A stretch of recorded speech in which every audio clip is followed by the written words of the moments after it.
بنرحب بالإعلامية القديرة هبة فاروق، أهلا بحضرتك. اهلا بيكي يا يارا. في البداية كنت حابة أعرف إيه التحديات اللي بتواجه حضرتك في العصر الرقمي في المجال التفاعل مع الجمهور؟ يعني دلوقتي التفاعل مع الجمهور ما بقاش عبر قنوات التلفزيون بس، بقى في تفاعل كتير بنشوفه طبعا على منصات التواصل الاجتماعي، لازم نكون مواكبين ليها، لازم نعرف كل ما هو جديد متطور. زمان كنا دايما بنشوف ابهاتنا او الناس الكبيرة مش عارفين معلومات زينا، دلوقتي احنا بقينا عاملين نفس الموضوع، الولاد بقوا عارفين اكتر مننا.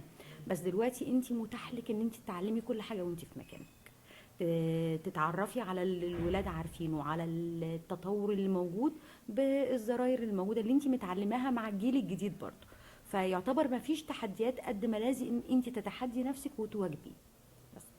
هل السوشيال ميديا أثرت في طبيعة التواصل في البرامج التلفزيون؟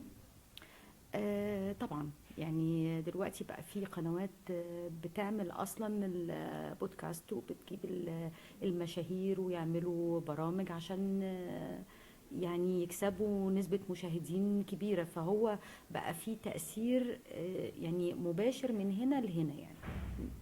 لو رجع بحضرتك الزمن في بداية مجالك للإعلام، إيه الحاجة اللي هتخليها بشكل مختلف؟ ان انا السؤال مش عايزك، السؤال ده فخ. هقولك ان انا ما اشتغلش في الاعلام مثلا، لا، ان انا اشتغل في الاعلام بس زي ما بدأنا الاعلام، يعني زي ما بدأنا الاعلام بأس الاعلام بالشكل اللي احنا اتعلمنا بيه الاعلام، بالاساتذه اللي كانوا معانا في الاعلام، كان الموضوع يستمر بنفس القوه.